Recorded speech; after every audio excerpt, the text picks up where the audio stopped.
इससे ज्यादा बुरा और क्या ही हो सकता है कि जिसे दूध पिलाया वो ही डसने के लिए घात लगाकर बैठा हो। मुर्शिदाबाद में आजकल आप देख रहे हैं कैसे दंगाई पिछले 5 दिन से लगातार आग लगाए हुए हैं। अब तक तो ये दंगाई पुलिस, हिंदू और प्रशासन को ही टारगेट कर रहे थे, लेकिन अब तो इन दंगाइयों ने ममता दीदी को भी निशाना बना लिया है। अब तो दंगाई कहने लगे हैं कि ममता दीदी के रहमो करम से नहीं बल्कि दीदी हमारे रहमो करम से हैं। शायद यही कारण है ममता दीदी इन दंगाइयों को छेड़ नहीं पा रही हैं और छोड़ दे रही हैं। लेकिन अब जो खुलासे मुर्शिदाबाद हिंसा के बाद हो रहे हैं वो किसी की भी सांसें रोक सकते हैं, क्योंकि इंटेलिजेंस ने दावा किया है कि पाकिस्तान की खुफिया एजेंसी आईएसआई और बांग्लादेशी आतंकी संगठन इस हिंसा के पीछे हो सकते हैं। इंटेलिजेंस ने दावा किया कि इस हिंसा के पीछे लंबी प्लानिंग थी। सीमा पार से मतलब बांग्लादेश से घुसपैठिए बुलाए गए थे। ये दावा किसी सेंट्रल एजेंसी ने नहीं किया बल्कि बंगाल की खुफिया एजेंसी ने खुद ये दावा किया है। बंगाल की खुफिया एजेंसी के मुताबिक हसीना की सरकार गिरने के बाद ढाका में जिस तरीके से लूटपाट हुई, हत्याएं हुई, पुलिस पर हमले किए गए, हिंदुओं को टारगेट किया गया, ठीक उसी तरह से बंगाल में भी आईएसआई के एजेंटों की उसके बाद से आवाजाही बढ़ गई थी। इतना ही नहीं, सीमावर्ती इलाकों में राष्ट्र विरोधी ताकतें बंगाल के युवाओं को ट्रेनिंग दे रही थी और जिस तरीके से बांग्लादेश में हिंसा का पैटर्न था, ठीक वैसा ही पैटर्न अपनाया गया बंगाल में भी। इसके बाद जो खुलासा बंगाल की एजेंसी ने किया वो और भी ज्यादा हैरान कर देने वाला है, क्योंकि यहाँ सवाल ये है कि बंगाल को जलाने वाले लोग आखिर कौन थे, जिसका जवाब मिलता है कि इन लोगों को आतंकवादी संगठन अंसारुल्लाह बांग्ला टीम ने तैयार किया था। ये बांग्लादेश का एक आतंकवादी संगठन है। इन्हें अवैध मदरसों में तैयार किया गया था और सबसे बड़ी बात, इन सब की उम्र 18 साल से कम थी, क्योंकि इस उम्र में युवाओं को बरगलाना ज्यादा आसान होता है।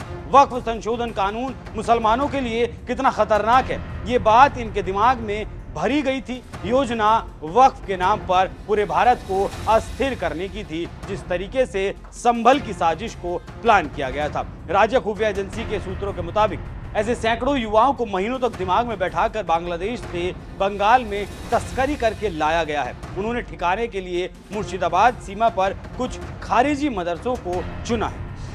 इन मदरसों में साजिश को अंजाम देने के लिए 20 मौलवी तैयार किए गए थे। यही मौलवी युवाओं के दिमाग में जहर भरने का काम कर रहे थे। यही मौलवी सिखा रहे थे कैसे सबसे पहले पुलिस और सुरक्षा कर्मियों को निशाना बनाना है, जिसके पूरे इलाके पर कब्जा करना आसान हो जाए। लेकिन यहाँ सबसे बड़ा सवाल जो उठता है वो ये है कि इतनी बड़ी संख्या में घुसपैठिए बंगाल के भीतर आए कैसे, और सेना को पता तक नहीं चला। सेना को तो छोड़िए, बंगाल की जो लोकल पुलिस है, जो प्रशासन है, उसे भी इस बारे में पता नहीं चला। अवैध मदरसों में मौलवियों के द्वारा इन युवाओं को हिंसा के लिए तैयार किया जाता रहा और ममता दीदी की पुलिस खामोश बैठी रही या फिर पता ही नहीं लगा पाई। हालांकि जिस तरीके से ममता दीदी के बयान आ रहे हैं वो यही बताते हैं कि दीदी खामोश बैठी रही। हालांकि इसका जवाब गृह मंत्री ने संसद में जरूर दिया था कि ममता दीदी बाढ़बंदी करने के लिए बंगाल में जमीन नहीं दे रही हैं, जिससे कि लगभग 400 किलोमीटर का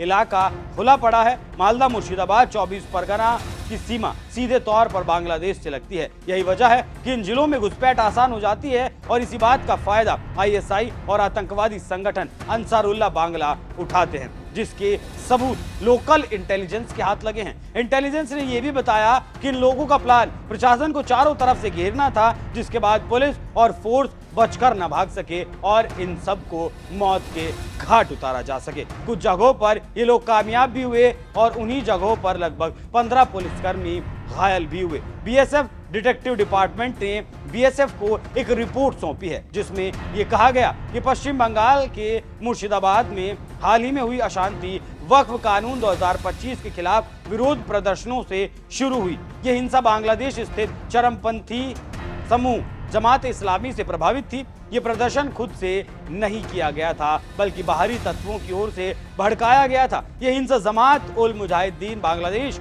और अंसारुल्लाह बांग्ला टीम जैसे चरमपंथी संगठनों के क्षेत्र में सक्रिय होने के बारे में पिछले अलर्ट से मेल खाती है।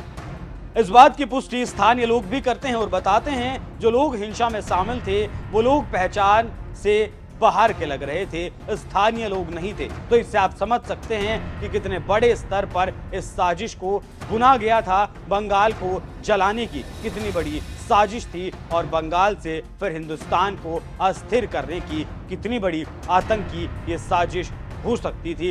हालांकि फिलहाल पैरामिलिट्री फोर्सेस बंगाल के हिंसाग्रस्त इलाकों में तैनात हैं। अब देखना ये दिलचस्प होगा कि कब तक बंगाल के इलाके शांत होते हैं।